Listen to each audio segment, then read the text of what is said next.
విశ్వజిత్ నిర్ణీత సమయం కంటే ఎక్కువసేపు సరస్సులో గడుపుతూ ఉండడంతో అతన్ని బయటకు తీసుకురమ్మని నందికాంతుడికి బాలాజీ చెప్తాడు. ఇతరులు తన కోసం వేచి చూడాలే తప్ప తాను ఇతరుల కోసం వేచి చూడకూడదన్న మనస్తత్వం కలవాడు కాబట్టి అతను చాలా కోపంగా ఉన్నాడు. ఇక అతని మాటను కాదనలేక నందికాంతుడు తనకి ఇష్టం లేకపోయినా విశ్వజిత్ని బయటకు తీసుకురావడానికి సిద్ధమవుతాడు. అదే సమయంలో అతన్ని అడ్డుకుంటూ విశ్వజిత్ ఇంకా సాధనలోనే ఉన్నాడు కాబట్టి తనని బయటకు తీసుకురావడం సబబు కాదనంటాడు మానస్. పొద్దున్నే ఎవరి మొహం చూశానో ఏంటో, జీవితంలో ఎప్పుడూ జరగని వింతలన్నీ ఈరోజే జరుగుతున్నాయి. ఒక బాహ్య శిష్యుడు సరస్సులోకి వెళ్లి బయటికి రావట్లేదు.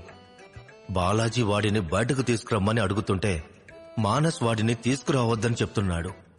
ఇద్దరు కలిసి నన్ను ఎరకాటంలో పెట్టేస్తున్నారు. ఇప్పుడు ఏం చెయ్యాలి అని మనసులో అనుకున్నాడు నందికాంతుడు. ఇంతలో మానస్ మళ్లీ మాట్లాడుతూ, విశ్వజిత్ని ఇంకాసేపు సాధన చేయనివ్వండి అని చెప్పి అక్కడి నుండి ముందుకు వెళ్లబోయాడు. కాని సమయం మించిపోయింది అనన్నాడు నందికాంతుడు. ఇప్పుడు మానస్ బాలాజీలు ఇద్దరూ అతనికి పెద్ద తలనొప్పిగా మారిపోయారు. ఎందుకంటే ఇద్దరూ విశిష్ట కుటుంబాలకు చెందినవాళ్లే. బాలాజీ పటేల్ కుటుంబ వారసుడైతే మానస్ ఉపదృష్ట కుటుంబానికి చెందినవాడు. ఇద్దరిలో ఏ ఒక్కరికి నొప్పించినా నందికాంతుడికి కష్టకాలం మొదలవుతుంది. అప్పుడే బాలాజీ కళ్ళు చిట్లించి మానస్ని చూశాడు. నిజానికి అతను అక్కడికి వచ్చినప్పుడే తన కుటుంబ శత్రువు అక్కడున్నాడని గమనించాడు. పటేల్ కుటుంబానికి మరియు ఉపదృష్ట కుటుంబానికి మధ్య ఎప్పుడూ గొడవలు ఉంటూనే ఉంటాయి. ఆ కుటుంబంలోని పెద్దలు తమ వారసులకు ఆస్తిపాస్తులతో పాటు తమ పగని, ప్రతీకారాన్ని కూడా అందించడంతో గత 3 తరాల నుండి వాళ్ల మధ్య సరైన సంబంధాలు లేవు. ఇరు కుటుంబాలకు చెందినవారు ఎప్పుడు ఎదురుపడినా ఆ సమయంలో చుట్టుపక్కల వాతావరణమంతా వేడెక్కిపోతుంది. కాని ఈసారి అలా జరగకూడదని బాలాజీ మానస్ని చూసి చూడనట్టు వదిలేశాడు. అలాంటిది ఇప్పుడు మానస్ తనని సాధన చేయనివ్వకుండా సమయం వృధా చేస్తూ ఉండడంతో కోపాన్ని అదుపు చేసుకోలేక, మానస్, అనవసరంగా నీ జోలికి రాకూడదనుకున్నాను. కాని నువ్వు నా సహనాన్ని పరీక్షించి నన్ను రెచ్చగొడుతున్నావు. నీ పనైపోతే ఇక్కడి నుంచి వెళ్ళిపో. అనవసరంగా ఇతరుల విషయాల్లో తలదూర్చకు అనన్నాడు. నేను కూడా నీకు అదే మాట చెప్పాలనుకుంటున్నాను. అనవసరంగా ఇతరుల మీద నీ పెత్తనం చలాయించాలని చూడకు. లోపల ఉన్న వ్యక్తి నా స్నేహితుడు. అతను కావలసినంతసేపు సరస్సులో సాధన చేస్తాడు అనన్నాడు మానస్. నీ స్థాయి ఏంటో తెలుసుకొని నాతో మాట్లాడు. అయినా ఇక్కడ న్యాయం నా వైపు ఉంది. నిర్ణీత సమయాన్ని మించి ఏ శిష్యుడు సరస్సులో ఉండడానికి వీల్లేదు. ఇప్పుడు నువ్వు నాతో వాదనకు దిగావంటే నీకు ఖచ్చితంగా గుణపాఠం నేర్పిస్తాను. ఎంతైనా నీకంటే నేనే శక్తివంతుడని అని తన కండలను చూపిస్తూ చెప్పాడు బాలాజీ. అది చూసి మానస్ ఎగతాళిగా నవ్వుతూ, నువ్విక్కడికి సాధన చేయడానికొచ్చావా, దేహాన్ని ప్రదర్శించడానికొచ్చావా అనన్నాడు. ఆఖరిసారి చెప్తున్నాను మానస్, నాకు కోపం తెప్పించకో. 2 నిమిషాలలో నీ స్నేహితుడు బయటికి రాకపోతే నేనే స్వయంగా సరస్సు నుండి వాడి మెడ పట్టుకొని బయటికి తీసుకొస్తాను అని కోపంగా అంటూ బాలాజీ గొంతు తగ్గించి, నేను ఈరోజు ఇక్కడికి సాధన చేయడానికి వస్తున్నట్టు వీడికి ముందే తెలిసినట్టుంది. అందుకే వాడి స్నేహితుడిని తీసుకొచ్చి నన్ను ఇబ్బంది పెట్టాలని చూస్తున్నాడు అని చిన్నగా అన్నాడు. అయినా సరే మానస్ ఆ మాటలను వినగలిగాడు. దాంతో తల అడ్డంగా ఊపుతూ, సరస్సు లోపల ఉన్నది నా స్నేహితుడన్న మాట వాస్తవమే. కాని నీ సమయాన్ని వృధా చేసే ఉద్దేశం తనకి లేదు. లోపలికి వెళ్లే ముందు అతను నందికాంతుడిని 2 గంటల సాధన సమయం అడిగాడు. కాని అది అతనికి సరిపోలేదు అని చెప్పాడు. సరిపోలేదంటే దానికి నేనేం చేస్తాను? వాడు ఎంత సమయానికి యోగదాన అంకెలు చెల్లించాడో అంతకన్నా 1 నిమిషం కూడా లోపల ఉండడానికి వీల్లేదు అని చిరాగ్గా అన్నాడు బాలాజీ. విశ్వ యోగదాన అంకెలు చెల్లించలేదన్నదే నీ సమస్య అయితే అతని కోసం నేను ఖర్చు పెడతాను అని చెప్పి మానస్ నందికాంతుడి వైపు తిరిగి, విశ్వజిత్ సరస్సు లోపల సాధన కొనసాగించడానికి మీరు మరో 2 గంటల సమయాన్ని అతనికివ్వండి. దానికోసం నా శిష్యపత్రంలోని యోగదాన అంకెలను తీసుకోవచ్చు అని చెప్పాడు. అది విన్న వెంటనే బాలాజీ పళ్లు కొరుకుతూ, నువ్వు అతని కోసం ఖర్చు చేస్తావా? ఇలా ఎప్పుడు పడితే అప్పుడు యోగదాన అంకెలను చెల్లించేసి సరస్సులో మీ సమయాన్ని కొనసాగిస్తూ ఉంటే ఇక్కడ అధికారులు చూస్తూ ఊరుకుంటారనుకుంటున్నావా అని అంటూ, నందికాంత, ఇక్కడ నియమాలు ఏంటో వీడికి వివరించి చెప్పండి అనన్నాడు. సాధారణంగా సరస్సు లోపలికి వెళ్లిన శిష్యుడు తన సాధన సమయాన్ని తనకి నచ్చినట్టు పెంచుకోవచ్చు. కాకపోతే బయటకు వచ్చిన తర్వాత అతని శిష్య ప్రమాణపత్రంలోని యోగదాన అంకెలను చెల్లించాల్సుంటుంది. ఆ నియమం గుర్తు చేసుకున్న తర్వాతనే విశ్వజిత్కి మద్దతుగా నిలిచాడు మానస్.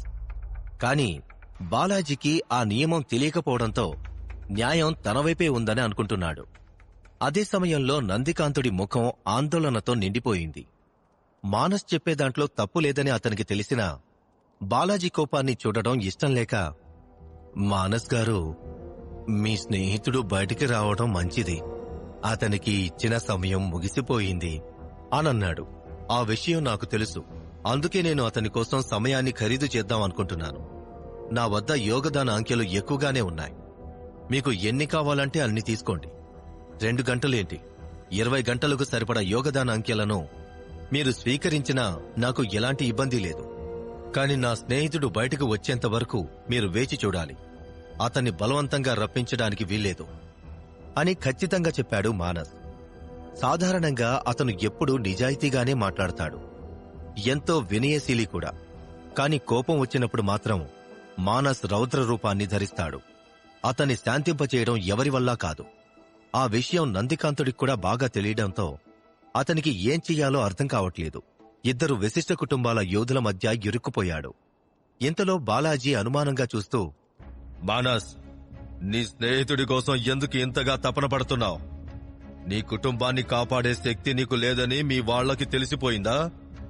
అందుకే ఒక యోధుడిని ఎంచుకొని మిమ్మల్ని రక్షిస్తూ మీ కాళ్ల దగ్గర పడి ఉండడానికి అతనికి శిక్షనిపిస్తున్నావా అని వ్యంగ్యంగా అన్నాడు. మాటలు హద్దులు దాటుతున్నాయి బాలాజీ. నువ్వు ఇప్పటికైనా నోరు మూసుకుంటే మంచిది, లేకపోతే నా చేతులకి పని చెప్పాల్సొస్తుంది అని గంభీరంగా అన్నాడు మానస్. మరుక్షణమే బాలాజీ శరీరం నుండి ఘోరమైన శక్తి వెలువడింది.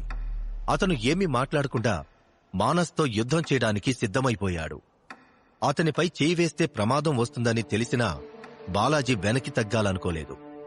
అవకాశం వచ్చింది కాబట్టి మానస్ని గాయపరిచి ఉపదృష్ట కుటుంబం మొత్తానికి తన శక్తేంటో తెలియజేయాలనుకున్నాడు. ఇంతకుముందు కూడా ఈ సరస్సు దగ్గర ఒక వ్యక్తిని బాలాజీ కొట్టాడు. కాకపోతే అతను సాధారణ కుటుంబానికి చెందినవాడు. అందుకే అక్కడ అధికారులు ఆ విషయాన్ని చూసి చూడనట్టు వదిలేశారు. కాని బాలాజీ చేతిలో తన్నులు తిన్న వ్యక్తి ఆశ్రమ అధికారులకు విషయాన్ని తెలియజేయడంతో పటేల్ కుటుంబ సభ్యులు తమ అహంభావాన్ని అణిచివేసుకుంటూ అతనికి క్షమాపణలు చెప్పాలి. ఈసారి అక్కడి పరిస్థితులు వేరుగా ఉన్నాయి. మానస్ కూడా విశిష్ట కుటుంబానికి చెందినవాడు కాబట్టి అతని మీద బాలాజీ చేయి వేస్తే రాజధానిలో పెద్ద గొడవే జరుగుతుంది. మరోవైపు మానస్ శాంతి స్వభావుడే కాని తనకి అవమానం జరిగితే చూస్తూ ఊరుకోడు. తన శత్రువు ఎంత బలంగా ఉన్నా సరే తన గౌరవం దెబ్బతీసిన వాడి రక్తం కళ్ళ చూడకుండా అతను వదిలిపెట్టడు. అక్కడ పరిస్థితులు చేయి దాటిపోయి ఇద్దరూ గొడవ పడతారు అన్న సమయంలో నందికాంతుడు వారికి అడ్డుపడి, మనం ఈ విషయం గురించి చర్చలు జరిపి శాంతియుతంగా పరిష్కరించుకుందాం, మీరు గొడవ పడకండి అనన్నాడు. నందికాంతుడికి తల పగిలిపోయినట్లు అనిపించింది. ఇప్పుడు వాళ్ళిద్దరూ ఒకరితో ఒకరు గొడవ పడ్డారంటే దాన్ని అతను ఆపలేడు. పైగా ఆశ్రమ నియమాల ప్రకారం ఆ సరస్సు దగ్గర గొడవలు జరగకుండా చూసుకునే బాధ్యత అతనిదే. ఆ విషయాన్ని పక్కన పెట్టేస్తే అక్కడ ఉన్న ఇద్దరూ విశిష్ట కుటుంబాలకు చెందినవారు కాబట్టి ఏ సమస్య వచ్చినా ఆ కుటుంబ పెద్దలు చివరికి నందికాంతుడిని ప్రశ్నించి గొడవలకి బాధ్యుడిని చేస్తారు. ఆ పోరులో ఎవరు గెలిచినా ఎవరు ఓడినా చివరికి నష్టపోయేది మాత్రం నందికాంతుడే. అదే సమయంలో బాలాజీ కోపంతో ఊగిపోతూ, ఇక్కడ శాంతియుతంగా పరిష్కరించుకోవడానికి ఏమీ లేదు. ఇటీవల కాలంలో ఉపదృష్ట కుటుంబం వారు చాలా పొగరుగా వ్యవహరిస్తున్నారు. గడిచిన నెలలో వాళ్లు మా వ్యాపారంలో జోక్యం చేసుకున్నారు. మా పటేల్ కుటుంబ పెద్దలు సరైన సమయానికి వాళ్ళని అదుపు చేశారు కాబట్టి ఇప్పుడు మా వ్యాపారం సజావుగా సాగుతోంది. లేకపోతే ఈ పాటికి మేము నష్టాలను చవిచూసేవాళ్లం. ఇప్పుడు కూడా వీటిని ఇలాగే వదిలేస్తే రేపు వీళ్లు మా పటేల్ కుటుంబంపై అధికారాన్ని చలాయిస్తారు అనన్నాడు. అతను కాసేపు విశ్వజిత్ని పూర్తిగా మర్చిపోయాడు. చిన్నగా మొదలైన ఆ గొడవలో తమ కుటుంబ వ్యవహారాలను తీసుకువచ్చి మానస్ మీద విరుచుకుపడ్డాడు. బాలాజీ తన పొడవైన కత్తిని బయటకు తీసి మానస్పై దాడి చేయడానికి సిద్ధమయ్యాడు. అతనితో వచ్చిన శిష్యులందరూ అక్కడ జరిగేదంతా మౌనంగా వీక్షిస్తున్నారు. కాని ఎవరూ అతన్ని ఆపే సాహసం చెయ్యట్లేదు. బాలాజీ చేతిలో ఖడ్గాన్ని చూసిన తర్వాత మానస్ కూడా తన కత్తిని బయటకు తీశాడు.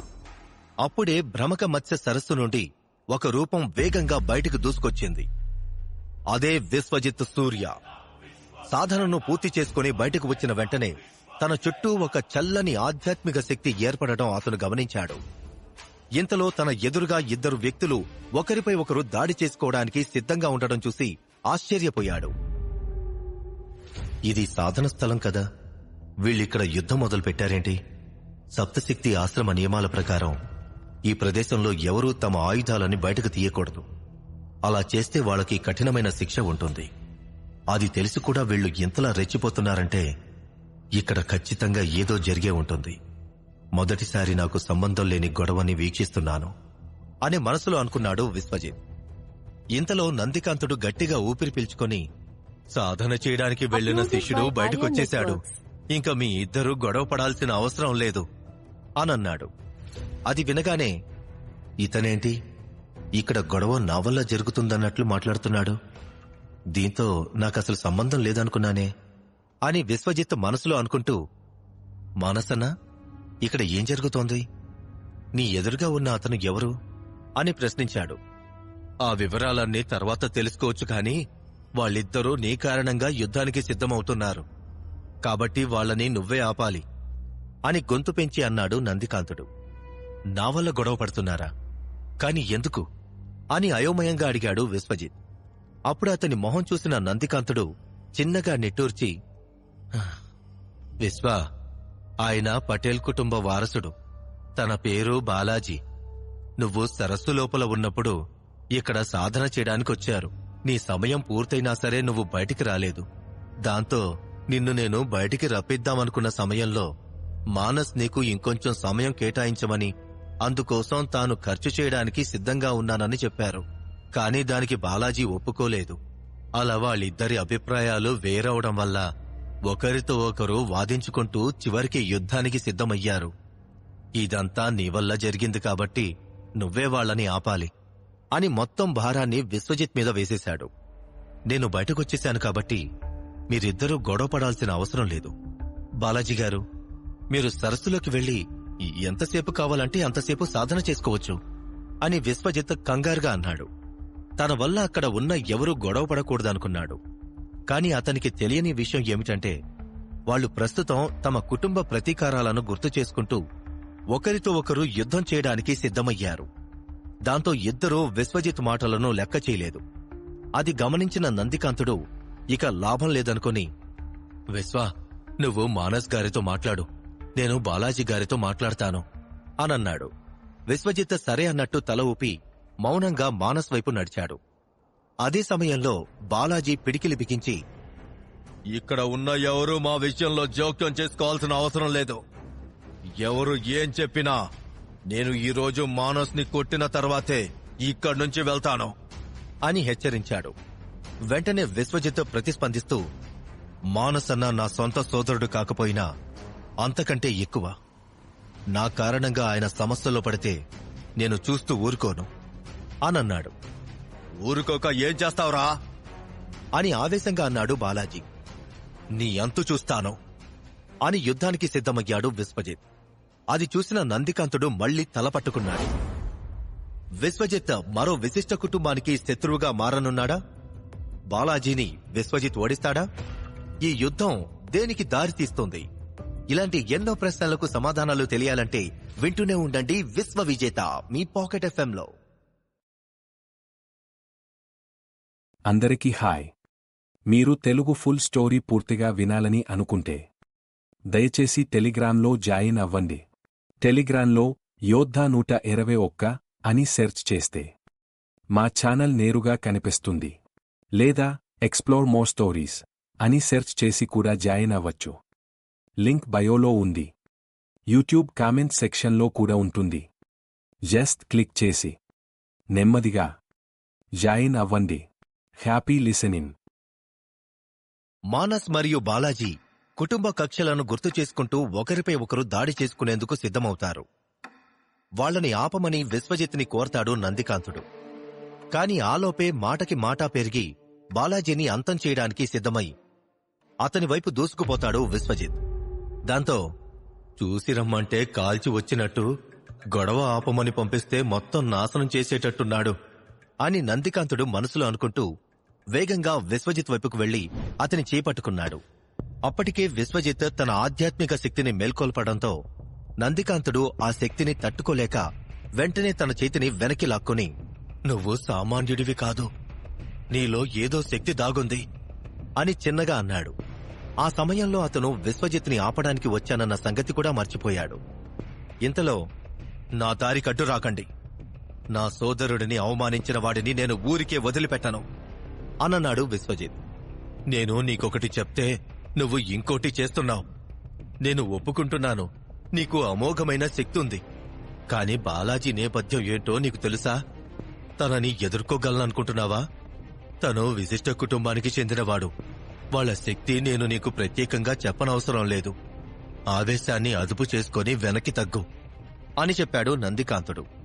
బాలాజీ విశిష్ట కుటుంబానికి చెందినవాడని స్పష్టంగా తెలియజేస్తే విశ్వజిత్ అతని జోలికి వెళ్లడని నందికాంతుడు అనుకున్నాడు. కాని కొద్దిసేపటికే తను చెప్పిందంతా వ్యర్థమని అర్థం చేసుకున్నాడు.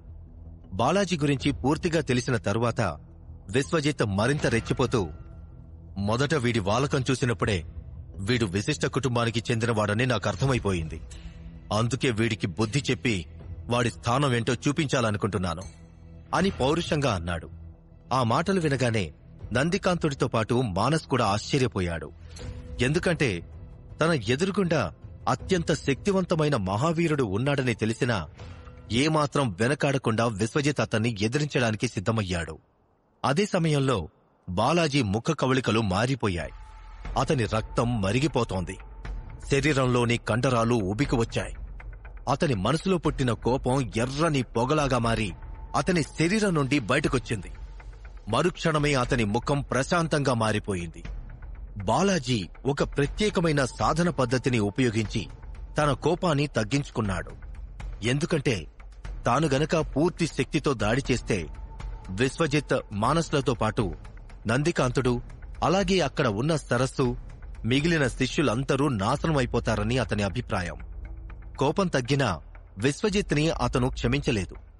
ఏదో ఒకటి చేస్తే కాని తన మనసు శాంతించదనుకున్నాడు. కాని అంతలోనే బాలాజీకి మరో ఆలోచన వచ్చింది. "రాజధానిలో ఉన్న సామాన్యులు ఎవరూ నా జోలికి రారు. శక్తివంతమైన కుటుంబాల నుండి వచ్చిన వాళ్లే నన్ను ఎదిరించే ధైర్యం చేస్తారు.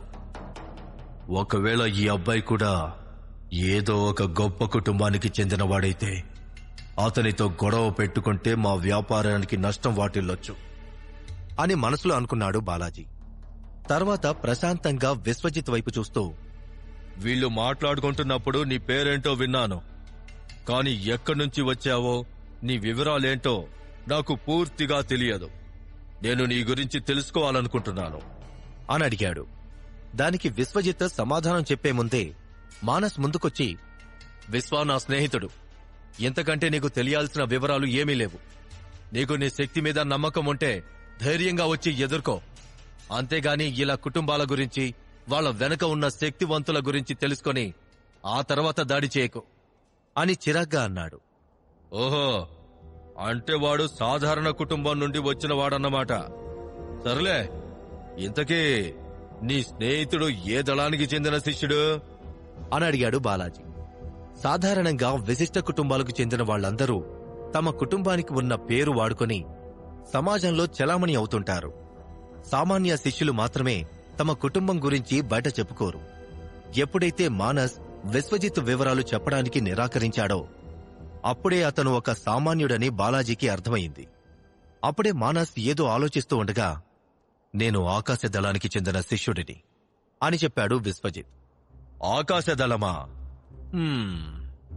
అని బాలాజీ చిన్నగా నిట్టూర్చి, "నీ వెనక శక్తివంతమైన కుటుంబమూ లేదు, అలాగే ఆశ్రమంలో కూడా నువ్వు గొప్ప దళానికి చెందినవాడివి కాదు.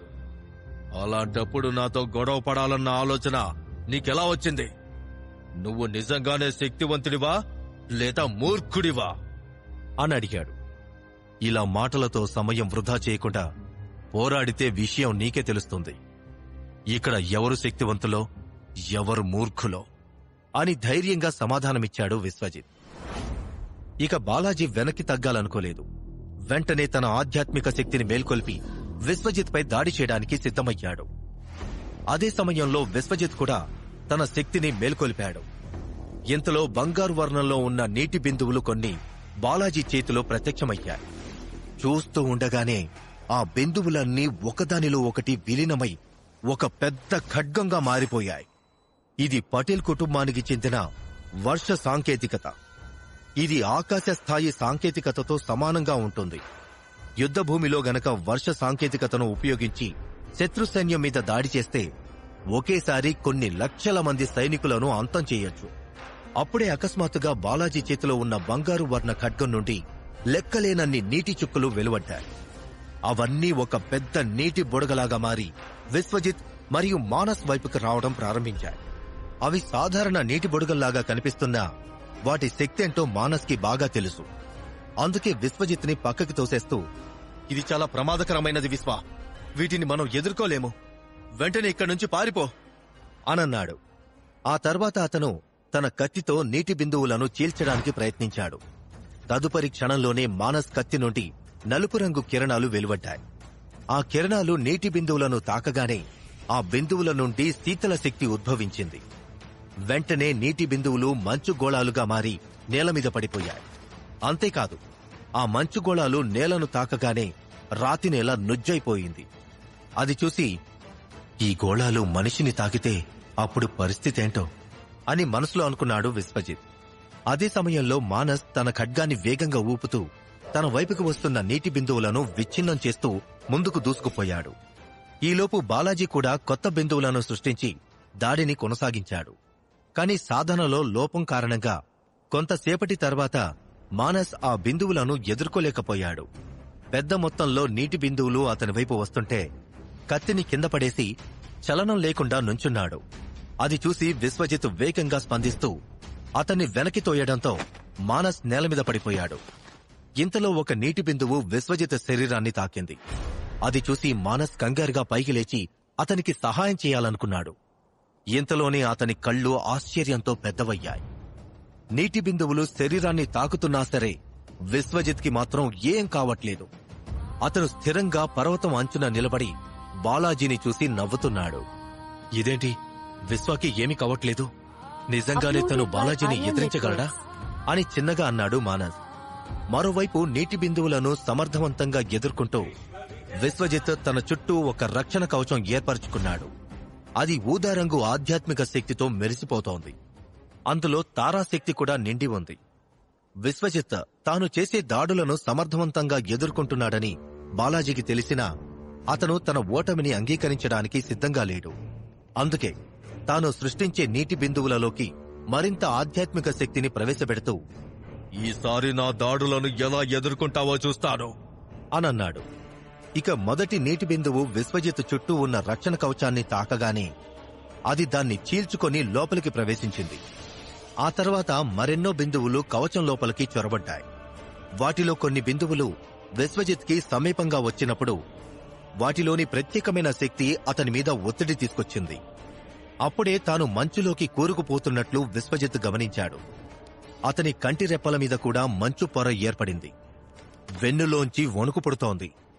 చలిని తట్టుకోలేక చిన్నగా వణకడం మొదలుపెట్టాడు. అయినా సరే విశ్వజిత్ కళ్లల్లో మాత్రం ఆత్మవిశ్వాసం కొట్టొచ్చినట్టు కనబడుతోంది. కాని కొన్ని క్షణాలకే విశ్వజిత్ పూర్తిగా మంచుతో కప్పబడిపోయాడు. అప్పుడే ఆ మంచు లోపల నుంచి విస్ఫోటన శక్తి అని ఒక గంభీరమైన స్వరం వినిపించింది. మరుక్షణమే విశ్వజిత్ ఆధ్యాత్మిక శక్తిలోని తారలు ఒక్కొక్కటిగా పేలడం ప్రారంభించాయి. దాంతో ఆ ప్రదేశమంతా ఒక విచిత్రమైన శబ్దం ప్రతిధ్వనించింది. ఒక్కో తార పేలుతూ అద్భుతమైన తెల్లని కాంతిని విరజిమ్ముతూ ఉంది. ఆ దృశ్యాన్ని చూసి అక్కడ ఉన్న వాళ్ళందరూ క్షణంపాటు స్తంభించిపోయారు. తారలు పేలడం మొదలైన క్షణంలో విశ్వజిత్ కళ్ళు మూసుకున్నాడు. అతను మళ్లీ కళ్ళు తెరిచే సమయానికి తన చుట్టూ ఉన్న మంచుతో పాటు నీటి బిందువులు కూడా నాశనమయ్యాయి. అది గమనించని బాలాజీ ఇంకా తారాశక్తిని చూస్తూ ఉన్నాడు. ఆ అవకాశాన్ని ఉపయోగించుకొని విశ్వజిత్ అతని మీద దాడి చేయడానికి ముందుకు దూసుకువెళ్లాడు. రెప్పపాటు సమయంలో బాలాజీ ముందుకు చేరుకున్న విశ్వజిత్ అతని కళ్లల్లో భయాన్ని చూశాడు. ఇప్పటి వరకు నా బిందువుల శక్తిని నాశనం చేయగలిగినవాడు ఈ భూమి మీద పుట్టలేదనుకున్నాను. కాని నువ్వు కేవలం నీ రక్షణ కవచంతో నా శక్తిని నాశనం చేశావు. అసలు నువ్వెవరు? నీకిలాంటి శక్తి ఎక్కడ్నుంచొచ్చింది అని అడిగాడు బాలాజీ. చెప్పానుగా, నేను ఆకాశ దళానికి చెందిన శిష్యుడిని. నా పేరు విశ్వజిత్ అని నవ్వుతూ అన్నాడు విశ్వజిత్. లేదు, నువ్వేదో రహస్యాన్ని దాస్తున్నావు. ఆకాశ దళానికి చెందిన శిష్యులెవరూ ఇంత శక్తివంతంగా ఉంటారు అని బాలాజీ ఒక్క క్షణం ఆలోచించి ఆ తర్వాత తన గొంతు తగ్గించి, మానస్కి నీకు మధ్య ఏమి ఒప్పందం జరిగిందో నాకు తెలియదు. కాని అతను నీకు ఇస్తానన్న ధనం కంటే నేను నీకు 100 రెట్లు ఎక్కువ ఇవ్వడానికి సిద్ధంగా ఉన్నాను. నువ్వు వాడి కింద పనిచేయడం మానేసి నాకు విధేయుడిగా ఉండు. నువ్వు ఎప్పుడు ఊహించని జీవితాన్ని నీకు ప్రసాదిస్తాను అని చెప్పాడు. సాధారణంగా విశిష్ట కుటుంబాలకు చెందిన వాళ్లు గొప్ప యోధులని కనిపెట్టి వాళ్లకి శిక్షణ ఇస్తారు. మానస్ కూడా విశ్వజిత్ని అలాగే తీసుకొచ్చాడని బాలాజీ అనుకుంటున్నాడు. అందుకే ఒక సాధారణ శిష్యుడు ఆ సరస్సులో సాధన చేయగలుగుతున్నాడన్నది అతని అభిప్రాయం. ఇక బాలాజీ మాటలు విన్న వెంటనే విశ్వజిత్ కోపం ఆకాశాన్నంటింది. నీకు ముందే చెప్పాను, మానస్ అన్న నా సోదరుడి కంటే ఎక్కువ. తను నీలా ప్రతి ఒక్కరిని డబ్బుతో వెలకట్టడు. అయినా నువ్వు ఒక్క విషయం గుర్తుపెట్టుకో, నీకు డబ్బు హోదా ఉన్నంత మాత్రాన ప్రతి ఒక్కడు నీకు లొంగుతాడనుకోకు. నీ వ్యక్తిత్వాన్ని మార్చుకొని నిజమైన స్నేహితులని సంపాదించుకో. నువ్వు శక్తివంతుడిగా మారాలనుకుంటే సేవకులను కాదు, స్నేహితులను పెంచుకో అనన్నాడు విశ్వజిత్. నీకు కొత్త జీవితాన్ని ప్రసాదిద్దాం అనుకుంటే నాకే నీతులు చెప్పాలని చూస్తావా?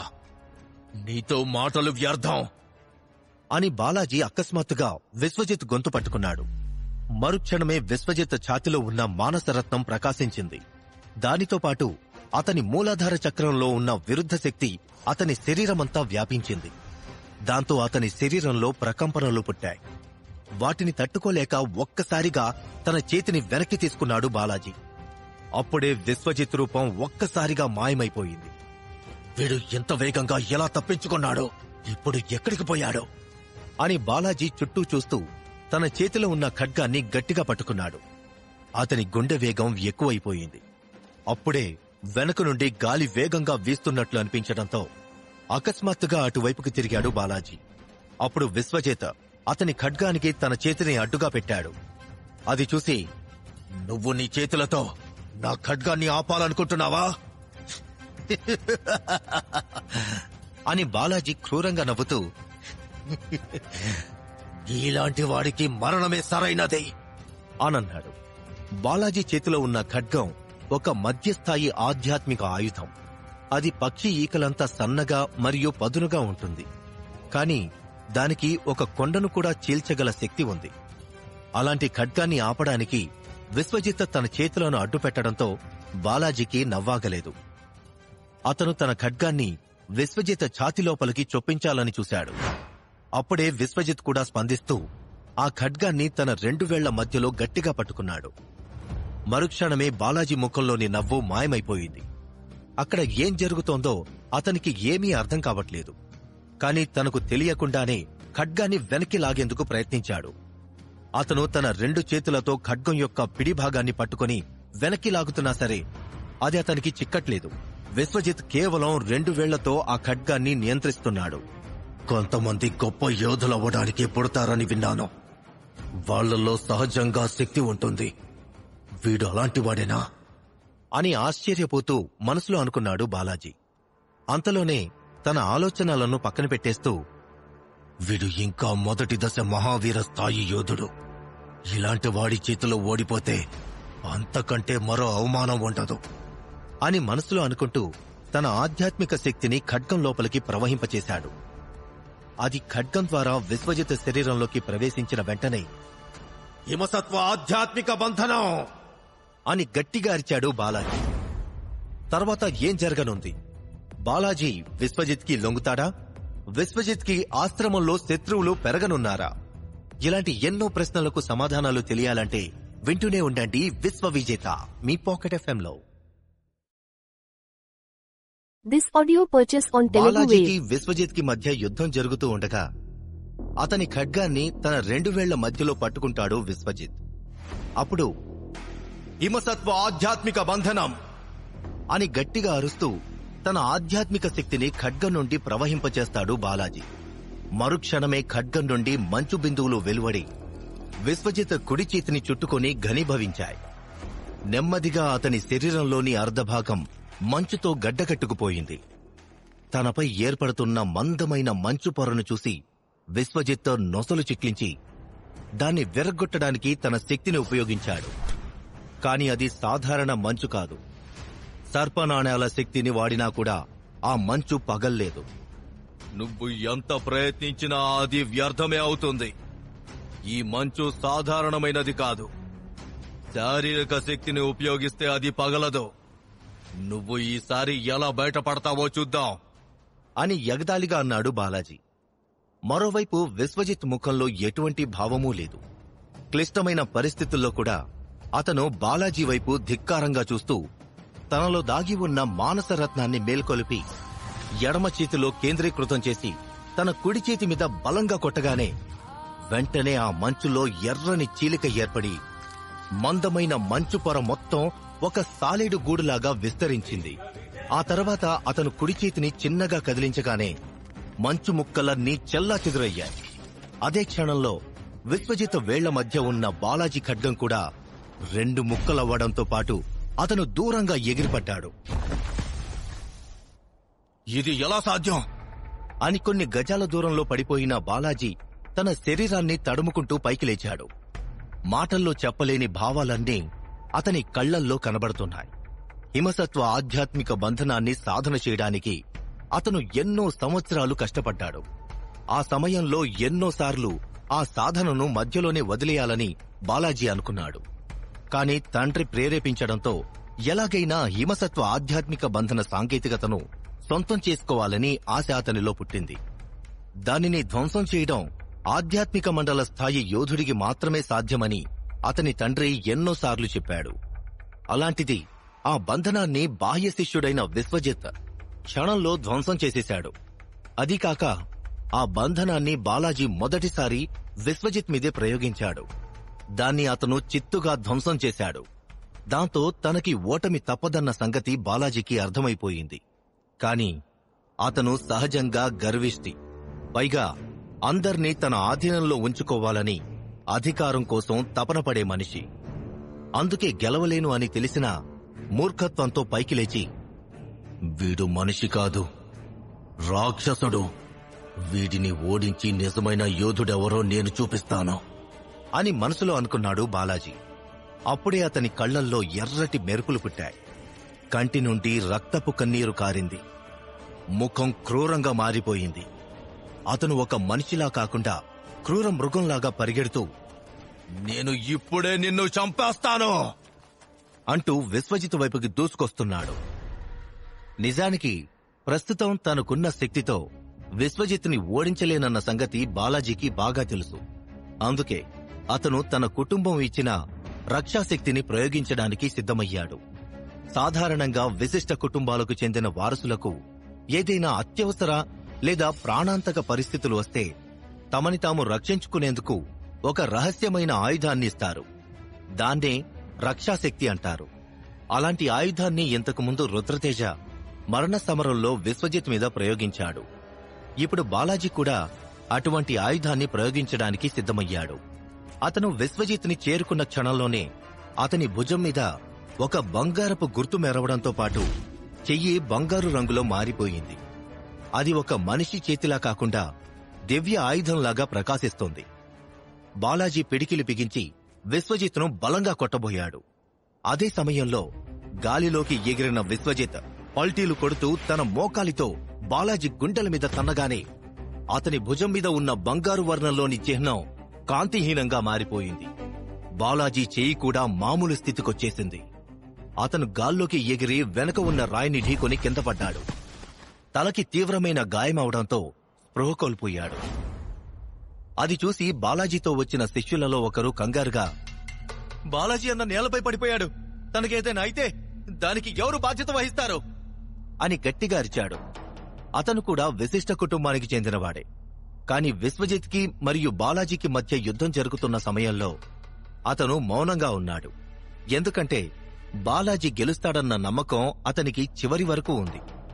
కాని ఒక్క దెబ్బతో అతన్ని స్పృహ కోల్పోయేలా చేశాడు విశ్వజిత్. ప్రస్తుతం బాలాజీ అపస్మారక స్థితిలో ఉన్నాడు. కాని అక్కడున్న వాళ్లకి మాత్రం అతను బ్రతుకున్నాడా లేదా చనిపోయాడా అని అర్థం కావట్లేదు. అతని దగ్గరికి వెళ్లడానికి కూడా వాళ్లు ధైర్యం చేయట్లేదు. ఎందుకంటే బాలాజీ పక్కనే విశ్వజిత్ నుంచోనున్నాడు. అందుకే వాళ్లందరూ దూరం నుండే, బాలాజీ, బాలాజీ, నీకేం కాలేదు కదా, మా మాటలు వినిపిస్తున్నాయా అని గట్టిగా అరుస్తూ ఉన్నారు. అదే సమయంలో నందికాంతుడు అప్రమత్తమయ్యి బాలాజీ దగ్గరకు వెళ్లి తన గాయాలను పరిశీలించాడు. అతనికి తీవ్రమైన గాయాలు లేకపోవడంతో ఊపిరి పీల్చుకున్నాడు. అక్కడ జరిగిన యుద్ధం మొత్తాన్ని కళ్లార్పకుండా చూసిన వ్యక్తి అతనొక్కడే. ఇప్పుడు అతని మనసులో విశ్వజిత్ ఒక మహాయోధుడు. నందికాంతుడు మనసులో విశ్వజిత్ని మెచ్చుకుంటూనే 2 చేతులతో నేలపై పడి ఉన్న బాలాజీని ఎత్తుకొని వచ్చి అక్కడ ఉన్న మిగిలిన శిష్యులకు అప్పగించి, కంగారు పడాల్సింది ఏమీ లేదు. బాలాజీ గారు అత్యంత శక్తివంతులు. ఆయన స్పృహ కోల్పోయారంతే. ఇలాంటి యుద్ధాలు ఆయన్ని ఏమీ చేయలేవు. త్వరలోనే ఆయన కోలుకుంటారు అని నవ్వుతూ చెప్పాడు. బాలాజీ ఓడిపోయాడు. అతను బలహీనంగా ఉన్నాడన్న సంగతి అతనికి తెలిసినా ఆ విషయాన్ని సూటిగా చెప్పే ధైర్యం నందికాంతుడికి లేదు. అందుకే అందమైన అబద్ధంతో దాన్ని కప్పిపుచ్చాడు. శిష్యులందరూ బాలాజీని తీసుకువెళ్లిన వెంటనే మానస్ నవ్వుతూ విశ్వజిత్ దగ్గరకొచ్చి, రక్షక కోట నుండి తిరిగి వచ్చిన తర్వాత నీ శక్తి ఎంతలా పెరుగుతుందని నేను ఊహించలేదు. నువ్వు మొదటి దశ మహావీరుడువైన అగ్రస్థాయి మహావీరుడిని ఓడించావు. నువ్వు నన్ను ఎప్పుడూ ఆశ్చర్యపరుస్తూనే ఉన్నావు అనన్నాడు. కోట నుండి తిరిగొచ్చిన తర్వాత నా శక్తి పెరిగిన మాట వాస్తవమే. కాని నీతో పోలిస్తే నేను ఇంకా వెనుకబడి ఉన్నాను. మన మధ్య దూరం ముందు కంటే ఇప్పుడు బాగా పెరిగింది అని నవ్వుతూ అన్నాడు విశ్వజిత్. అతను సాధన స్థాయి గురించి మాట్లాడుతున్నాడు. మానస్తో పోలిస్తే విశ్వజిత్ ఇంకా తక్కువ స్థాయిలోనే ఉన్నాడు. కాని అతని శక్తి మాత్రం ఎక్కువగానే ఉంది. రక్షక కోట నుండి తిరిగొచ్చిన తర్వాత విశ్వజిత్ కేవలం ఒకే ఒక్క కుండలిని చక్రాన్ని మేల్కొల్పాడు. కాని మానస్ మాత్రం తన శరీరంలోని 2 కుండలిని చక్రాలను మేల్కొల్పాడు. సాధన ప్రతి దశలోనూ కఠినతరం అవుతూనే ఉంటుంది. మూలాధార చక్రాన్ని మేల్కొల్పిన తర్వాత స్వాధిష్టాన చక్రాన్ని మేల్కొల్పడానికి 2 రెట్లు ఎక్కువ కష్టపడాలి. అదే అనాహత చక్రాన్ని మేల్కొల్పడానికి 10 రెట్లు ఎక్కువ కష్టపడాలి. అలా సాధనలో ప్రతి మెట్టు ముందుదానికంటే అత్యంత కష్టతరంగా మారుతూ ఉంటుంది. ఆ సమయంలో యోధులు ఎన్నో సవాళ్లను ఎదుర్కోవాల్సొస్తుంది. అందుకే ఉపదృష్ట కుటుంబ పెద్దలు మానస సాధన చేయడానికి ఒక ప్రత్యేక దేవాలయానికి పంపించారు. అక్కడ 4 గురువులు అత్యంత శ్రద్ధతో ప్రతినిత్యం మానస్కే శిక్షణ ఇచ్చారు. అతను వేసే ప్రతి అడుగు వాళ్లు నిర్దేశించింది. దాంతో అత్యంత వేగంగా 2 కుండలిని చక్రాలను మేల్కొల్పాడు. విశ్వజిత్కి అటువంటి అవకాశం రాకపోయినా అతను తన శక్తి స్థాయిని పెంచుకున్నాడు. అదే సమయంలో విశ్వజిత్ మాటలను విన్న మానస్ చిన్నగా నవ్వుతూ, నా సాధన స్థాయి పెరిగింది నిజమే, కాని శక్తి స్థాయి మాత్రం నాకంటే నీకే ఎక్కువగా ఉంది. నువ్వు నా సాధన స్థాయికి చేరుకున్న తర్వాత నీకున్న శక్తిని మరింత మెరుగ్గా ఉపయోగించగలవు అనన్నాడు. విశ్వజిత్ చిన్నగా నవ్వి ఊరుకున్నాడు. యోధుల స్థాయి ఆధారంగా వాళ్ల శక్తిని చెప్పడం కష్టం. కొంతమంది యోధులు ఉన్నత స్థాయిలో ఉన్నా సరే వాళ్లు తమ శక్తిని ఉపయోగించలేరు. ఎందుకంటే అక్కడికి చేరుకోవడానికి వాళ్లు ఔషధ గుళికలను ఉపయోగించి ఉంటారు. అదే విశ్వజిత్ లాంటి వాళ్లకి తక్కువ సాధన స్థాయి ఉన్నా సరే వాళ్లలో భయంకరమైన శక్తి ఉంటుంది. అప్పుడే మానస్కి ఏదో గుర్తుకు రావడంతో, విశ్వా, నువ్వు ఆకాశ దళంలోని బాహ్య శిష్యుడివే కదా, నిన్ను వాళ్లు అంతర్గత శిష్యుడిగా స్వీకరించలేదు, అవునా అని అడిగాడు. అవును, ప్రస్తుతానికి నేను బాహ్య శిష్యుడినే అని సమాధానమిచ్చాడు విశ్వజిత్. ఆశ్రమంలో చేరినప్పటి నుండి ఎక్కువ సమయం ఏదో ఒక కారణం చేత అతను బయటికి వెళుతూ ఉండడంతో ఆకాశదళ ఆచార్యులు అతని గురించి పెద్దగా పట్టించుకోలేదు. శోభన కూడా చాలాసార్లు విశ్వజిత్ని అంతర్గత శిష్యుడిని చేయాలనుకుంది. కాని ఆమెకు ఆ అవకాశం రాలేదు. నువ్వు మా అగ్నిపుత్ర దళంలో చేరుతావా అని అకస్మాత్తుగా అడిగాడు మానస్. అగ్నిపుత్ర దళం 33 దళాల్లో 4వ స్థానంలో ఉంది. అందులో అనేక ప్రతిభావంతులైన శిష్యులు ఉండడమే కాక ఉపదృష్ట కుటుంబానికి చెందిన వారే ఆ దళంపై అధికారం చెలాయిస్తూ ఉంటారు. కాబట్టి విశ్వజిత్ కనుక ఆ దళంలో చేరితే ఎన్నో లాభాలు చేకూరడమే కాక ఎవరూ అతన్ని రెచ్చగొట్టే సాహసం చేయరు. ఇక మానస్ మాటలు విన్న విశ్వజిత్ ఆలోచనలో పడ్డాడు. అతను మౌనంగా నేలవైపు చూస్తూ ఉండడంతో, చెప్పు విశ్వ, మా అగ్నిపుత్ర దళంలో చేరడానికి నువ్వు సిద్ధమేనా అని అడిగాడు మానస్. లేదు, నేను ఆకాశ దళంలోనే ఉంటాను. అక్కడ నాకు ఎలాంటి ఇబ్బంది లేదు. ఇప్పుడు నేను నీ దళంలో చేరాలి అంటే దానికోసం నువ్వు చాలా కష్టపడాలి. నిన్ను కష్టపెట్టడం నాకిష్టం లేదు అని నిదానంగా చెప్పాడు విశ్వజిత్. అతను మానస్ ఇచ్చిన అవకాశాన్ని వినయంగా తిరస్కరించాడు. దాంతో మానస్ కూడా అతనిపై ఒత్తిడి తీసుకురాలేదు. కాని అంతలోనే ఏదో గుర్తుకు రావడంతో, నువ్వు అంతర్గత శిష్యుడిగా మారకపోతే వచ్చే ఉత్తమ దళ పోటీలో పాల్గొనలేవు అని ఆవేదనతో అన్నాడు మానస్. ఉత్తమ దళ పోటీయా? అదేంటి అని అనుమానంగా అడిగాడు విశ్వజిత్. నీకు దాని గురించి తెలీదా? త్వరలోనే మన ఆశ్రమంలో ఉత్తమ దళ పోటీ జరగబోతోంది అని చెప్పాడు మానస్. ఉత్తమ దళ పోటీ అంటే 33 దళాల స్థానాలను ఈ పోటీలోనే నిర్ణయిస్తారా అని ప్రశ్నించాడు విశ్వజిత్. ఆ పోటీ గురించి తెలియకపోయినా దానికున్న పేరును బట్టి దాని అర్థం ఏమయ్యుంటుందో అంచనా వేశాడు. అవును, ఈ పోటీ ద్వారానే 33 దళాల యొక్క స్థానాలు నిర్ణయించబడతాయి. అందుకే అన్ని దళాలు ఈ పోటీకి అత్యంత ప్రాముఖ్యత ఇస్తాయి. ఈ పోటీలో దళాలకు వచ్చే స్థానాల ఆధారంగా అంతర్గత శిష్యులకు, బాహ్య శిష్యులకు, అలాగే ఆచార్యులకు ఎలాంటి సౌకర్యాలు అందాలి అనే విషయాన్ని ఆశ్రమ పెద్దలు నిర్ణయిస్తారు అని చెప్పాడు. ఈ పోటీకి ఇంకా ఎన్ని రోజుల సమయం ఉంది అని ఆత్రంగా అడిగాడు విశ్వజిత్. వచ్చే పౌర్ణమి రోజు పోటీ మొదలవుతుంది. ఆలోపు నువ్వు అంతర్గత శిష్యుడిగా మారగలిగితే నీ ప్రదర్శనతో అందరినీ ఆశ్చర్యపరుస్తావని నేను ఖచ్చితంగా చెప్పగలను అని అంటూ మానస్ ఒక క్షణం ఆలోచించి, ఆకాశదళంలోని ఆచార్యులు నిన్ను ఇంకా అంతర్గత శిష్యుడిగా ఎందుకు స్వీకరించలేదో నాకర్థం కావట్లేదు. సాధారణంగా బాహ్య శిష్యుడు అంతర్గత శిష్యుడవ్వాలంటే అర్ధవార్షిక బాహ్య శిష్యుల పరీక్ష రాయాలి. కాని నీ శక్తి, నీ సాధన స్థాయి సాధారణ బాహ్య శిష్యుల కంటే ఎన్నో రెట్లు ఎక్కువ. కాబట్టి కావాలనుకుంటే ఆకాశదళం నిన్ను అంతర్గత శిష్యుడిగా స్వీకరించవచ్చు. ఏదో కారణం చూపించి వాళ్లు గనక నిన్ను అడ్డుకుంటే నాకు చెప్పు అనన్నాడు.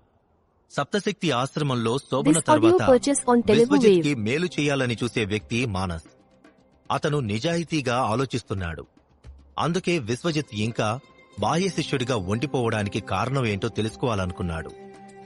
మానస్ మాటలు విన్న తర్వాత విశ్వజిత్ అతనికి ధన్యవాదాలు చెప్పి, వచ్చే పౌర్ణమి రోజు జరిగే పోటీలో పాల్గొనడానికి గట్టి ప్రయత్నమే చేస్తాను అని చెప్పాడు. అంతర్గత శిష్యుడిగా మారి పోటీలో పాల్గొంటే అప్పుడు నా శక్తిని ఆ పోటీలలో ప్రదర్శించి ఇక్కడ అధికారులను మెప్పించొచ్చు. తద్వారా విశ్వప్రియను నల్లపర్వతం నుండి కాపాడొచ్చు. నేనేంటో నిరూపించుకునే అవకాశం ఈ పోటీ ద్వారా నాకొస్తుంది అని మనసులో అనుకున్నాడు విశ్వజిత్. ఇతర శిష్యుల కంటే తాను ఎంతో మెరుగ్గా ఉన్నప్పటికీ విశిష్ట కుటుంబ సభ్యులతో గొడవపడి, అలాగే అక్కడ కొంతమంది ఆచార్యులను కూడా తన శత్రువులుగా మార్చేసుకున్నాడు. ఇప్పుడు గనక తన శక్తి ప్రదర్శనతో ఆశ్రమ పెద్దలను మెప్పించగలిగితే అది తనకి ఎంతో ప్రయోజనకరంగా ఉంటుందనుకున్నాడు. అదే సమయంలో మానస్ విశ్వజిత్ భుజం తట్టి, ఈరోజు నువ్వు బాలాజీని అవమానించావు కాబట్టి అతను ఖచ్చితంగా నీ మీద పగ తీర్చుకోవాలనుకుంటాడు. నా మీద ఉన్న కోపమంతా తను ఈరోజు నీ మీద చూపించాడు. ఎప్పటి నుండో మా 2 కుటుంబాల మధ్య గొడవలు జరుగుతున్నాయి. ఆ గొడవల్లో జోక్యం చేసుకోవద్దని నిన్ను ఆపేందుకు నేను చాలా ప్రయత్నించాను. కాని నువ్వు నా మాట వినలేదు. ఇప్పుడు వాడు నిన్ను ఏం చేస్తాడో అని నాకు భయంగా ఉంది అని తన మనసులో మాటను బయటపెట్టాడు. అసలు గొడవ మొదలైంది నా వల్లే. నేను సరస్సులో ఎక్కువసేపు ఉండడం వల్ల బాలాజీకి కోపం వచ్చింది. అందుకే అతను నీతో గొడవ పడాలని చూశాడు. ఆ రకంగా చూసుకుంటే ప్రస్తుతం గొడవ మొదలవడానికి కారణం నేనే. అందుకే దాని ముగింపు కూడా నేనే పలకాలనుకున్నాను. ఏదేమైనా ఆశ్రమానికి వచ్చినప్పటి నుండి నాకు ఈ గొడవలు అలవాటైపోయాయి అని నవ్వుతూ అన్నాడు విశ్వజిత్. కాని విశ్వ, ఇందాకటి నుంచి నేను నీకు ఒక మాట చెప్పాలనుకుంటున్నాను. నేను నిన్ను కలవడం నిజంగా నా అదృష్టమే. ఎందుకంటే ఎప్పుడూ పగలు, ప్రతీకారాలు, అధికారం వెనుక పరిగెత్తే విశిష్ట కుటుంబంలో పుట్టిన నాకు నిజమైన స్నేహం ఎప్పుడూ దొరకలేదు. చిన్నప్పటి నుండి నేను ఎవరిని నమ్మేవాడిని కాదు. కాని నిన్ను చూశాక నాకు మళ్లీ స్నేహం మీద నమ్మకం వచ్చింది. ఒకవేళ బాలాజీ కనుక నీకేదైనా ఇబ్బంది కలిగిస్తే ముందు నాతో చెప్పు. మా ఉపద్రష్ట కుటుంబం వాళ్లు అతని సంగతి చూసుకుంటారు అని చెప్పాడు మానస్. విశ్వజిత్ నుండి మానస్ ఎలాంటి లాభాన్ని పొందాలని చూస్తున్నాడు? భవిష్యత్తులో బాలాజీ ఏదైనా సమస్యను సృష్టిస్తాడా? ఉత్తమ దళ పోటీలో విశ్వజిత్ ప్రదర్శన ఎలా ఉండబోతోంది? ఇలాంటి ఎన్నో ప్రశ్నలకు సమాధానాలు తెలియాలంటే వింటూనే ఉండండి విశ్వవిజేత మీ పాకెట్ ఎఫ్ఎంలో. This audio purchase on Telugu Wave. Balaji నుండి భవిష్యత్తులో ఏదైనా ప్రమాదం ఎదురైతే తనకి చెప్పమని విశ్వజిత్తో అంటాడు మానస్. ఇంతకుముందు రక్షక కోటలో కూడా విశ్వజిత్కి సహాయం చేస్తానని అతను చెప్పాడు. కాని అప్పుడు కేవలం తన లాభం కోసం, తన కుటుంబ లాభం కోసం అలా మాట్లాడాడు. కాని ఇప్పుడు మాత్రం అతన్ని ఒక నిజమైన స్నేహితుడిగా మానస్ గుర్తించాడు. విశ్వజిత్ కూడా అతని అభిప్రాయాన్ని గ్రహించాడు. కాని దాన్ని పెద్దగా పట్టించుకోలేదు. స్నేహితులు ఉండడం మంచిదే, కాని వాళ్లు మనకి కొంతవరకే సహాయం చేయగలరు. కాబట్టి నాకు వచ్చే సమస్యలను ఎదుర్కోవడానికి నన్ను నేను సిద్ధం చేసుకోవాలి అని మనసులో అనుకున్నాడు విశ్వజిత్. వాళ్ళిద్దరూ కొంతసేపు మాట్లాడుకున్న తర్వాత ఎవరి వసతి గృహాలకి వాళ్లు వెళ్లిపోయారు. ఆ తర్వాత కొన్ని రోజుల పాటు విశ్వజిత్ భ్రమక మత్స్య సరస్సులో 2 గంటల సాధనను కొనసాగించాడు. అలా ఒకరోజు అతను 130 గజాల లోతుకు వెళ్లిపోయాడు. అప్పుడు ఒక విచిత్రమైన నీటి రాక్షసుడిని ఎదుర్కొన్నాడు. ఆ రాక్షసుడు ఎరుపు రంగులో ఒక పురుగులాగా కనబడుతున్నాడు. అంటే అతనికి మనిషి మొహం ఉన్నప్పటికీ శరీరం మాత్రం తేలు శరీరంలాగా ఉంది. ఆ రాక్షసుడు చూడ్డానికి చాలా పెద్దగా ఉన్నాడు. కళ్ళు కూడా ఎరుపు రంగులో ప్రకాశిస్తున్నాయి. ఆ రాక్షసుడి శరీరం అక్కడ నీటి ప్రవాహాన్ని కూడా అడ్డుకుంటోంది. అతన్ని చంపి తన శక్తిని పెంచుకోవాలనుకున్నాడు విశ్వజిత్. అదే సమయంలో చుట్టూ ఉన్న మరికొంతమంది ఎరుపు రంగు నీటి రాక్షసులను చూసి తన ఆలోచనను విరమించుకున్నాడు. ఎందుకంటే ఒక రాక్షసుడిని చంపితే మిగిలిన వాళ్లందరూ కలిసికట్టుగా తన మీద దాడి చేస్తారు. వాళ్లందర్నీ ఎదుర్కొంటూ సమయం వృధా చేయడం అతనికి ఇష్టం లేదు. దాంతో 130 గజాల లోతు చేరుకున్న తర్వాత వెనక్కి తిరిగి వెళ్లిపోయాడు. ఇక భ్రమక మత్స్య సరస్సులో విశ్వజిత్ ప్రదర్శన రోజురోజుకి నందికాంతుడిని ఆశ్చర్యపరుస్తూనే ఉంది. సాధారణంగా రహస్య సాధనా స్థలాల అధికారులు అక్కడ శిష్యుల పురోగతిని ఎప్పటికప్పుడు తమ పై అధికారులకు అందిస్తూనే ఉంటారు. వారు గనక ఉత్తమ శిష్యులను గుర్తించగలిగితే ఉన్నతాధికారులు సాధనా స్థలాల దగ్గర ఉండే వారికి పురస్కారాలని అందజేస్తూ ఉంటారు. విశ్వజిత్ ప్రదర్శనతో పూర్తి సంతృప్తి చెందిన నందికాంతుడు అతని పేరును ఉన్నతాధికారులకు అందించాడు. వారు అతన్ని మెచ్చుకుంటే తనకి ఎంతో లాభం చేకూరుతుందనుకున్నాడు. కాని అతని అంచనాలకు భిన్నంగా ఎన్ని రోజులైనా సరే ఉన్నతాధికారుల నుండి ఎటువంటి ప్రతిస్పందన రాలేదు. వాళ్లు అత్యంత ప్రతిభావంతుడైన విశ్వజిత్ను ఏమాత్రం పట్టించుకోలేదు. దాంతో నేను పంపిన పత్రంలో ఏదైనా సమాచారం తప్పుగా ఉందా, లేదా పూర్తి సమాచారాన్ని నేను పంపించలేదా అని ఆలోచించడం మొదలుపెట్టాడు నందికాంతుడు. కాని అలా జరగడానికి వీల్లేదని అతని మనసుకి బాగా తెలుసు. ఎందుకంటే ఇప్పటికే విశ్వజిత్ పేరును అతను పలుమార్లు అధికారులకు పంపించాడు. అప్పుడే అతనికి అసలు విషయం ఏమిటో అర్థమైంది. నేను రోజుకి 10 సార్లైనా సరే విశ్వజిత్ గురించి ఇక్కడ ఉన్న ఆచార్యులందరికీ సమాచారాన్ని పంపిస్తున్నాను. అలాగే ఉన్నతాధికారులకు కూడా అతని గురించి వివరించి చెప్తున్నాను.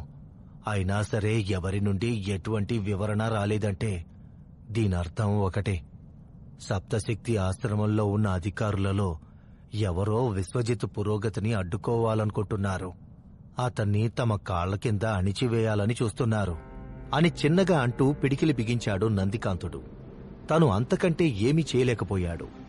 నిజానికి విశ్వజిత్ పురోగతిని ఎవరు అడ్డుకుంటున్నారో కూడా అతనికి తెలియదు. వాళ్ల ఉద్దేశం ఏమిటో అతను ఊహించలేకపోయాడు. అతను అక్కడ సరస్సును చూసుకునే అధికారి మాత్రమే. ఆ సరస్సు దాటితే అతనికి ఎటువంటి అధికారాలు ఉండవు. అందుకే విశ్వజిత్ గురించి ఇంకెవరికీ చెప్పకూడదని అతను ఈ విషయాన్ని ఇంతటితో వదిలేయాలనుకున్నాడు. మరోవైపు సప్తశక్తి ఆశ్రమంలో ఉన్న అద్వైత పర్వతం మీద కొంతమంది శిష్యులు సాధన చేస్తూ ఉన్నారు. ఆ పర్వతం ఆశ్రమం మధ్యలోనే ఉంది, కాని అక్కడ ఉన్న అన్ని పర్వతాల కంటే అది ఎత్తైన శిఖరం కలది. ఆ పర్వతాన్ని అధిరోహించే శక్తి కేవలం ఆధ్యాత్మిక మండల స్థాయి యోధులకు, అలాగే ఎగిరే రథాలు ఉన్న వారికి మాత్రమే సాధ్యమవుతుంది. ఆ పర్వత శిఖరం పైన ఎంతో మంది ఆచార్యులు నివసిస్తూ ఉంటారు. అక్కడ అందమైన మరియు విలాసవంతమైన భవనాలు ఎన్నో ఉన్నాయి. ఆ భవనాలలోనే ఒక దాంట్లో ఆచార్య విరాజకేసరి తేనీరు సేవిస్తూ దేని గురించో తీవ్రంగా ఆలోచిస్తున్నాడు. అప్పుడే ఆకాశం నుండి ఒక కిరణం వేగంగా అతనున్న భవనం వైపుకొచ్చింది. క్షణాల్లోనే ఆ కిరణం ఒక రూపాన్ని సంతరించుకొని ఆ భవనం లోపలికి రావడం గమనించి, ఆచార్య సురకేశుడు ఈ సమయంలో ఇక్కడికొస్తున్నారేంటి అని మనసులో అనుకున్నాడు విరాజకేసరి. విరాజకేసరి ఇంకా ఆలోచిస్తూ ఉండగానే పెద్ద పెద్ద అడుగులు వేసుకుంటూ ఆవేశంగా అతని దగ్గరకు చేరుకున్నాడు ఆచార్య సురకేశుడు. అది చూసి, దేనికోసం ఎంత తొందరపడుతున్నారు ఆచార్య అని కంగారుగా అడిగాడు విరాజకేసరి. సురకేశుడు కోపంతో ఊగిపోతూ, నువ్వు ఏది పట్టించుకోకు. ఆశ్రమంలో ఏం జరుగుతుందో నీకు ఏమీ తెలీదు. ఇక్కడ కూర్చొని తేనీరు ఆస్వాదిస్తున్నావు. అక్కడ మన శత్రువు మన మరణశయ్యను సిద్ధం చేస్తున్నాడు అని ఆవేశంగా అన్నాడు. మన శత్రువా?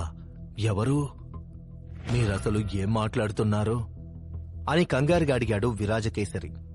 నేను చెప్పబోయే మాటలు చాలా కఠినంగా ఉంటాయి. గుండె రాయి చేసుకొని విను.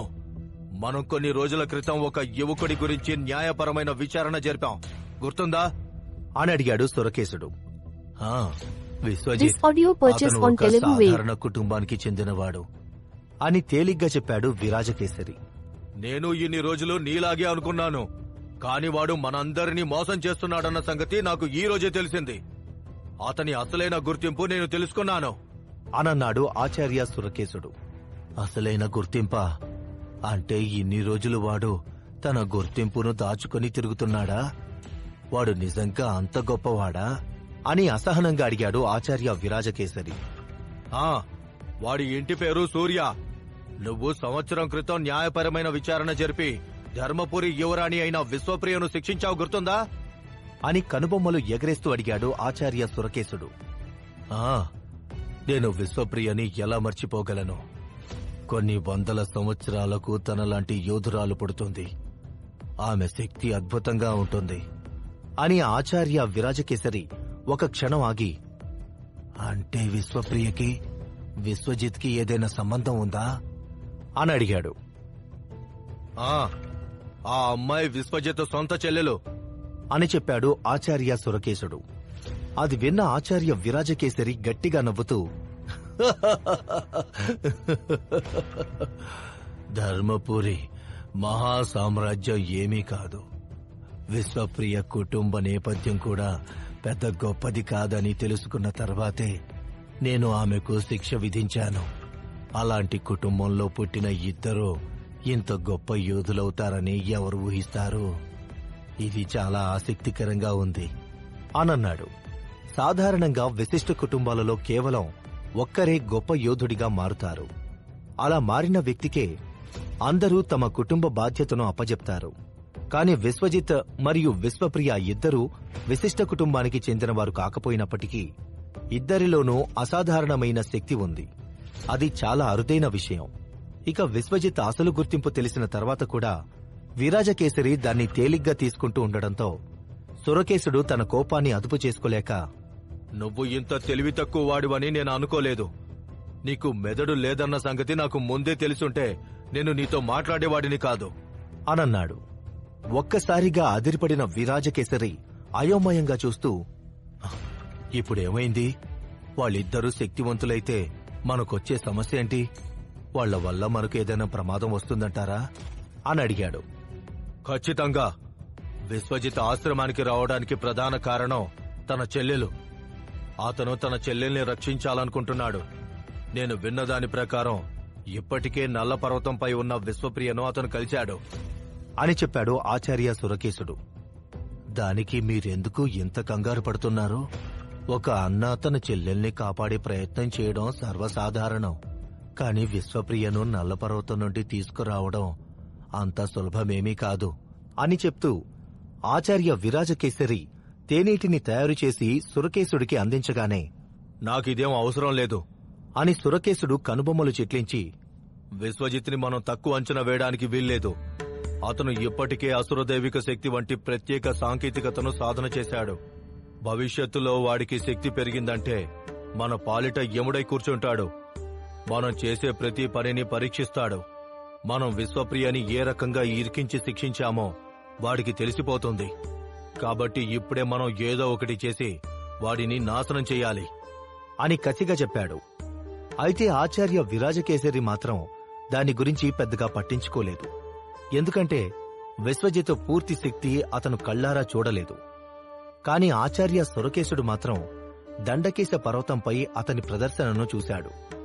తన దగ్గర ఉన్న భారీ చేతిని కూడా విశ్వజిత్ సులభంగానే ఎదుర్కోవడంతో అతని గురించి మరిన్ని వివరాలు తెలుసుకోవాలని రక్త పరీక్షతో మొదలుకొని రిషి పరాశర భవనంలో అతను పొందిన సాంకేతికత, అలాగే మానవ భక్షక పురుగులతో దాడి గురించి, ఆ తర్వాత దానవుల దండయాత్రలో అతని ప్రదర్శన గురించి వివరాలను తెలుసుకున్నాడు. ప్రతిసారి విశ్వజిత్ శక్తి గణనీయంగా పెరిగింది. అందుకే సురకేశుడు ఆందోళన చెందుతున్నాడు. అదేమీ పట్టని విరాజకేసరి మాత్రం విశ్వజిత్ గురించి చర్చించుకోవడం అంటే సమయాన్ని వృధా చేయడమే అనుకున్నాడు. కాని తన మనసులోని మాటలు బయటపెట్టకుండా, ఆచార్య, మీరు అనవసరంగా కంగారు పడుతున్నారనిపిస్తోంది. మనం ఎంతో మంది శక్తివంతమైన శిష్యులని చూశాము. కాని వాళ్లందరూ గొప్ప యోధులుగా మారలేదు. విశ్వజిత్ శక్తి ఇప్పుడు ఎక్కువగా ఉందని మనకనిపించొచ్చు. కాని భవిష్యత్తులో అతను ఈ రకంగానే ఉంటాడన్న నమ్మకం అయితే నాకు లేదు. ఖచ్చితంగా ఏదో ఒక సమస్యలో ఇరుక్కొని తన శక్తిని కోల్పోతాడు అని తేలిగ్గా చెప్పాడు. మీరు చెప్తోంది కూడా నిజమే. కాని మహావీర స్థాయి యోధుడు నా మహావినాశక హస్తాన్ని ఎదుర్కొని దాన్ని నాశనం చేయడం ఎప్పుడైనా చూశారా అని అడిగాడు ఆచార్య సురకేశుడు. అది వినగానే విరాజకేసరి నోటమాట రాలేదు. తాను కూడా నాశనం చేయలేని మహావినాశక హస్తాన్ని విశ్వజిత్ ఎదుర్కొని నాశనం చేశాడంటే అతను నమ్మలేకపోతున్నాడు. ఒకవేళ విశ్వజిత్తులో నిజంగా అంత శక్తి ఉంటే భవిష్యత్తులో తనకి ప్రమాదం తప్పదన్న ఆలోచన అతని మనసులో మొదలైన మరుక్షణమే అతని మొహం గంభీరంగా మారిపోయింది. అది చూసిన సురకేశుడు చిన్నగా నవ్వుతూ, ఎప్పుడైనా నేను చెప్పే విషయంపై దృష్టి పెట్టు. విశ్వజిత్ భ్రమక మత్స్య సరస్సులో ఇటీవల సాధన చేయడానికి వెళ్లాడట. అక్కడ అతని ప్రదర్శన చాలా అద్భుతంగా ఉందని, మొదటిసారి సరస్సులోకి ప్రవేశించినప్పుడే 100 గజాల లోతుకి వెళ్లిపోయాడని, ఆకుపచ్చ రంగు నీటి రాక్షసులను కూడా ఎదుర్కొన్నాడని అక్కడ అధికారి అన్నిటినీ పూర్తిగా వివరిస్తూ ఒక లేఖ రాశాడు. మహావీర స్థాయి యోధుడు ఇలా చేయడం నువ్వెప్పుడైనా చూశావా అని అడిగాడు. దానికి ఆచార్య విరాజకేసరి లేదు అన్నట్లుగా అడ్డంగా తల ఊపాడు. సరస్సు అధికారి నందికాంతుడు ఈ విషయం గురించి చర్చిస్తూ అనేక పత్రాలు అధికారులకు పంపాడట. అక్కడి అధికారులు కూడా విశ్వజిత్ని పరీక్షించాలనుకున్నారు. కాని ఈ విషయం నేను చూసుకుంటానని చెప్పి ఏదో రకంగా వాళ్ల దృష్టి విశ్వజిత్ మీదకి వెళ్లకుండా చూసుకున్నాను అని చెప్పాడు ఆచార్య సురకేశుడు. మంచి పని చేశారు. మనం ఇప్పుడు అతన్ని ఏం చేద్దాం? చంపేద్దామా అని అడిగాడు ఆచార్య విరాజకేసరి. వాడిని చంపేస్తే అందరికీ మన మీద అనుమానం వస్తుంది. This audio purchase ప్రస్తుతం on వాడి Telugu శక్తి Wave. పెరగకుండా ఏదో ఒకటి చేయాలి. వాడి సాధనని అడ్డుకోవాలి. తర్వాత వాడిని అణిచివేయడానికి కఠినమైన చర్యలు తీసుకోవాలి అని చెప్పాడు ఆచార్య సురకేశుడు. కఠినమైన చర్యలంటే ఏవి అని అడిగాడు ఆచార్య విరాజకేసరి. ఏమో, అదంతా నాకు తెలియదు. కాని మనం త్వరగా ఏదో ఒకటి చేయాలి. లేదంటే విషయం మన చేతులు దాటిపోతుంది. అప్పుడు పశ్చాత్తాపడినా లాభం లేదు అని గంభీరంగా చెప్పాడు ఆచార్య సురకేశుడు. అతను కంగారు పడిపోతున్నాడు కాని ఆచార్య విరాజకేసరి మాత్రం ప్రశాంతంగానే ఉన్నాడు. అందుకే ప్రతి విషయాన్ని స్పష్టంగా ఆలోచించగలుగుతున్నాడు. కొద్దిసేపు అతను మౌనంగా ఆలోచించి, మీరు ప్రశాంతంగా ఉండండి. విశ్వజిత్ని అడ్డుకునేందుకు ఒక అవకాశం ఉంది అని చెప్పాడు. ఏంటా అవకాశం అని చిరాగ్గా అడిగాడు ఆచార్య సురకేశుడు. ఉత్తమ దళపోటీ. ఒక శిష్యుడు సప్తశక్తి ఆశ్రమంలో తనని తాను నిరూపించుకోవాలంటే ఈ పోటీ అతనికి ఒక మంచి అవకాశమవుతుంది అని నిదానంగా సమాధానమిచ్చాడు ఆచార్య విరాజకేసరి. కాని వాడా పోటీలో పాల్గొంటాడని నేను అనుకోను. ఎందుకంటే వాడు ఇంకా బాహ్య శిష్యుడు మాత్రమే. ఆకాశదళలోని ఆచార్యులు వాడిని అంతర్గత శిష్యుడిగా స్వీకరించలేదు అని చెప్పాడు ఆచార్య సురకేశుడు. విశ్వజిత్ తన చెల్లిని కాపాడాలనుకుంటే ఖచ్చితంగా ఈ పోటీలో పాల్గొంటాడు. ఒక అధికారిక ప్రక్రియ పూర్తి చేస్తే చాలు, వాడు అంతర్గత శిష్యుడిగా మారిపోతాడు. అదేమీ పెద్ద కష్టం కాదు అని చెప్పాడు ఆచార్య విరాజకేసరి. నిజానికి విశ్వజిత్ అడ్డు తొలగించుకోవడానికి వాళ్లకి అనేక మార్గాలున్నాయి. కాని వాళ్ళిద్దరూ శోభన గురించే భయపడుతున్నారు. ఆమె దగ్గర రాజముద్ర ఉంది.